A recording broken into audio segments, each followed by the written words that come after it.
Welcome everybody to Purposeful Patriarchs. I'm your host Eman.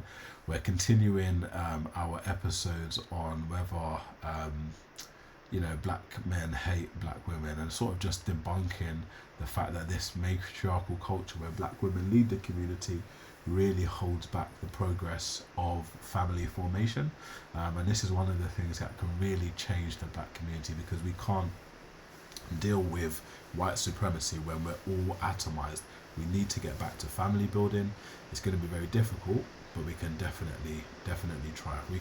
If we can change one heart and mind through the work that I'm doing on this channel with your support, then that's what we aim to do, and just get this information out there so we can change as a community rather than simply blaming white people for the mess that we're in. It's important that we fix our own house, and that comes by starting off with black women, and then once black women unite with more black men in marriage, we can then begin to hold the dominant society to account, which I think should be done as well. And I'll talk about white people helping us by speaking to other white people so that they can empower black men. But let's see if they'll do that. So let's continue with this conversation. So shout out to Sarah Garvey, and this is Melanated Minds discussing whether black woman accuses Sarah Garvey of whether he hates black women. Idea that somebody's going to leave just because they have a penis doesn't make sense to me. You keep coming back to that, and it's like... because that's what I said, because that's the only reason, really, why a man should be the authority, because you have a penis. I just think that's not enough requirement. Okay, cool. Maybe you can, and that's the same, that's why I gave the example with the school. If I'm with my partner, and I'm going to decide on which school my child is going to, and my partner says, I want this school, but I'm the one that has worked with kids all my life. I'm the one that spends most of the time with the kids. I'm the one that's going to do drop off and pick up. I'm the one that knows more about this area. So why so now I can see, right? Why am I going to have like this big argument with you about just because you're a man, now you're going to make the decision? You're unruly, though. You sound unruly. Because if there was a war to pop off tomorrow, right? Man said you're unruly. I think the best quote I've heard about this whole thing about submission is that submission is only difficult for difficult women. Like, so that's again, black women just aren't submissive to black men. They're submissive to other men in society, and you see this with their bosses, with police people, because they will quickly call police on black men, whether that man is doing regular man activities, going to work, trying to look after his kids. They'll still call police on those men, and then they'll still call police on the Pookie and the Ray Rays. So yeah. Bombs started dropping tomorrow. Which is not going to happen, probably. But with Russia and China doing what they're doing right now, you never know, right? Yeah. I haven't got time for them saying, oh yeah, but I think we should. No, this is where we're going. We're trying to get safe, right? This is what needs to happen. I haven't got time for women telling me, oh yeah, yeah, well, I think we should. I haven't got time. You're just unruly. Just go by yourself then. Maybe in that incident then, that would be a scenario where the man can be in charge. All I'm saying is, like, the man, if you're in a relationship, it's not one thing where the man is going to be like, in every decision, in every area of life, the man will say... But that's how it works in other cultures, and other cultures are vastly more advanced than black people, and they have children with better educational outcomes, they have more wealth, they have longer, better marriages. So when she says all this stuff, black women advocate for the wrong thing. They advocate for things that do not work. Okay, so this again is one of the reasons why, like, and one of the reasons why I've titled this channel Purposeful Patriarchs is because we are the new men who are doing purposefully, like, father rules. Basically, that's what patriarchy means. And one of the reasons why we want that to happen is because as part of our authority, we also want the best for our women. So as part of that, when our women suggest certain things to us, we will go with their suggestions.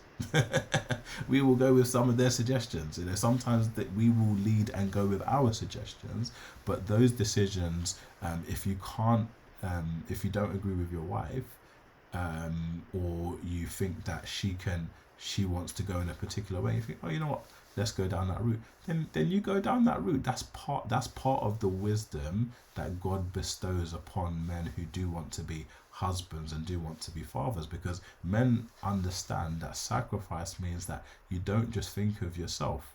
You lay your life down for the sake of your wife, sometimes for a lot of the time for the sake of your children. Leadership or headship as a husband is not an easy job, because if you get those decisions wrong, you're the one who's going to be held accountable. And that's the flip side of what she's not talking about. When women advocate for certain decisions, when those decisions go wrong, people ultimately look at the man. And this is why the man is the one who calls the shots, because he is the one who's going to be ultimately held responsible. But she and many black women do not talk about that aspect of headship in marriage. Where are we going? Because there's just some areas in life, in a relationship, that maybe the woman has a bit more knowledge. And this is not man be all end all, I make the decision. Maybe in a war, but then some women might grew up in the South, in the South, America, in the South, and they know how to shoot a gun. Because, you know, people that grew up like in the South, for example, their gun laws are different, let's say, yeah? And maybe she knows about these things. You look for the minority to make a point. No, it doesn't make sense. For the minority. Yeah, and this is the type of argumentation that black women are used to. They will look through the exceptions to the rule and use that to justify doing things their way. So I'll give you an example. Yeah, if you've got 10 people, okay, everybody knows if 8 of these people go right, they get £10. The 2 people that go left get they get £100, or so they also get £5 or £10 or whatever. Black women will advocate for the 2 people going in the wrong direction who got a good outcome, as that's what everybody should be doing, ignoring that 8 people went the other way and the majority of those people got the right outcome. Okay, and that's a poor line of argumentation. When we're living this life, we want to do things that by probability we maximize our chances of, or maximizing the probability of a good outcome. Okay, so when we talk about family building and marriage and all these sorts of different things, it's not going to be, oh, everybody who gets married is going to have a thriving life, but most people in the world do marry. Okay, and when they marry, they tend to have children who are better athletically, they're better educationally, they're better with wealth, they're better mentally, they're better spiritually. Okay, but black women are advocating for that small percentage that are doing the wrong thing and getting the right outcome. And that's where we have to, and black men, when they see this, they will put a kibosh to it, they will stop it. And this is why black women don't want to give up control. So it's not about black men hating black women, it's about black women and black men trying to control the outcomes of the community so we can actually be a better community. Right, see, I'm just saying it depends on what area the person is more knowledgeable of, has more skill set of. Who do you think is more knowledgeable in war, in danger? That's why I'm saying you're right. In this area, that maybe the man probably, the majority of men, probably be more knowledgeable. I'm just saying, in a relationship, there's many areas, and it's not every area where the man is going to be knowing the most and making the decision. Do you think you? But that's not what he's advocating for. He's advocating that men do make the final decision, and and maybe I'm just thinking about with my mind. The man makes the final decision, but he makes that decision. Sometimes, or the majority of the time, that could be for the woman's benefit. Sometimes it will be for the man's benefit. Sometimes, a lot of the time, it will be for the children's benefit. You'd be a good leader. No. No. She won't be a good leader. Do you hear that? I'm not. Do you hear that? Oh I'm not, God. but I know women What that are you are. arguing for? But I know Like, this is women not that are, but I know many women that are, and to be really honest. There you go. There's the argument. She knows that she's not going to be a good leader, but she argues for the minority of women who she thinks are going to be good leaders. The majority of men, I wouldn't say, I don't know what the statistics are, but naturally, in terms of our masculinity, we tend to be, as part of our masculinity, leadership is an important part of it. Because as I've mentioned on the episode where I talk about the difference between the gynocracy and feminism, there is healthy masculinity that assumes leadership when it's needed, and that talks about protection. It talks about providing. It talks about and I expand on that when it comes to different things like trying to problem solving or procreation and all these different things. Being a priest, being a priest, being pastorally, being a prophet, so speaking the truth, being pastoral, caring, that nurturing aspect of masculinity that a lot of these women don't talk about. Okay, but you'll hear it on this channel. Okay, let's continue. I know more women in my life than men that are good leaders. And I'm not talking about single moms. I actually don't know single moms like that in my life. I mean, we already don't have a lot of friends in general. But I know women that are really good leaders. Women, first of all, women don't like women. Right. Women don't like women. Women, if I was to bring two other women in here, they'd look at you and they'd be looking you up and down. And they'd be wondering, they'll be looking at your hair. They'll be looking at your toes, they'll be looking at your arms, they'll be looking at your bum. And they're trying to work out, what type of woman is this? What type of, Women are constantly in competition with one another. They don't like each other. They'll say that's a wrong shade of bloody black on your trousers. Women find things to not like women for because women are in competition. I don't have I don't have the time for a mind like that. So you think men are not in constant competition with each other? Men are in competition differently. They're in competition. Differently, but they're also in competition. They're in competition. It's probably just a human thing, but it's going to be expressed differently depending on gender. Yes, but women allow that type of competition to stop them from doing the major thing. They would prefer to be catty and bitchy towards another woman over the actual goal. A man will understand, there's a goal. Case in point, I don't know if you've watched Bear Grylls' wildlife show where he puts 10 men on an island and 10 women on an island. Into that because See what I'm saying? Watch it and I'm not going to get into it. But I also watched, did you watch women don't like each other. The documentary They don't know where how they to put lead. teenagers in a house and they put a group of boys and a group of girls and what the teenager men did with the house and what the teenager girls did with the house? What did they do? Very shocking. What did they do? The boys were just tearing down the whole house. They started fighting with each other. It was filthy in there. They were just eating chocolate bars for 2 weeks, and they had to get the boys out early because they just fucked up the whole place and fucked up each other. And the girls started having. Those are teenagers. Those aren't men. Ah, come on. Yeah. I think that part has a lot of content, but I just think you already agreed that everybody has their own expertise and that it's not one person. But I think power can be what's it called? How do you say in English? Aufgeteilt. Power can be delegated. It's not just one power over everything because it really depends on the skills and the natural talents and the natural character of a person. There's some things, and to be really honest, sometimes it's just.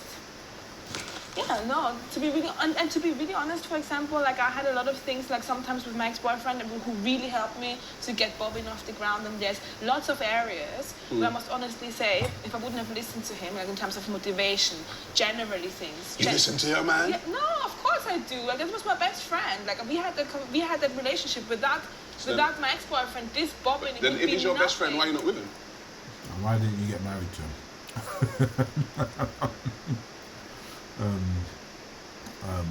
Yeah, like I think we'll end it here. But basically, one of the things I just wanted to point out is that she advocates for no authority in her relationship or in her marriage if she was to ever have one. But does the rest of society operate like that? If you're in part of a business, if you're part of a charity, if you're in the police force or the army, there's something called a chain of command, and it's a way. Hierarchy is an important part of society because nobody is in absolute authority.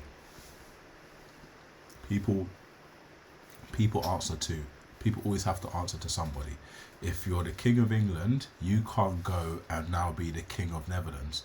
There is a way that society operates that you might be the King of England, but you can't now go rummaging around and trying to build an empire across the whole world. People have tried to do it in the past, and they get to a point where you can't conquer everybody, and then you therefore have to be submissive to powers and kingdoms that are greater than yourself.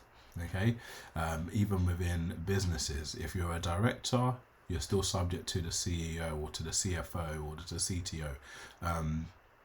And if you're in a marriage, you're still a husband is still submits to God.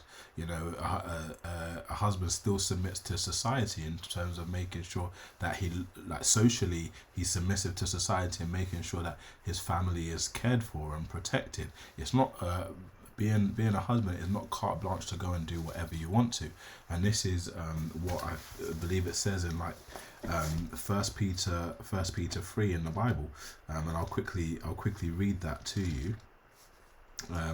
And yeah, I just find it fascinating that, you know, society is helped to be organized in society. Okay. And yeah, it talks about in First Peter 3 verse 7, and it says, husbands likewise dwell with them, so dwell with your wife with understanding, giving honor to the wife as to the weaker vessel, as being heirs together of the grace of life, that your prayers may not be hindered. And that's obviously a Christian quote from the scriptures. But being a husband doesn't mean you get to ride roughshod over your spouse. Okay, you are heirs of grace together, which is just being under the banner of Christ's salvation. But because you're a husband and Christ has given you the authority to help look after your wife for the betterment of her, and because she's the weaker vessel, not necessarily maybe just in stature, but she is still your counterpart, she is still your equal. You don't get to abuse her, you don't get to physically hurt her, spiritually abuse her, sexually abuse her. You're not able to do those things to her. And one of the reasons why, and the Apostle Peter notes this down. So I think when it comes to all this stuff about authority in marriage, people just need to be very careful and try and find their answers from solid sources. But I will leave it there. Thank you very much for joining me. Check out Sarah Garvey's channel. Check out Melanated Minds UK. She's got really a lot of content. I'm trying to go through some of it now to kind of go through some of these questions. But yeah, please drop a comment, drop a like, help me share these videos. If you do find them interesting, then yeah, please share them with your friends, your family, because I wanna actually try and change the black community, the white community, the wider society. Whoever comes across my content, I want to be able to provide answers and solutions to what's going on in society. God bless you. Take care.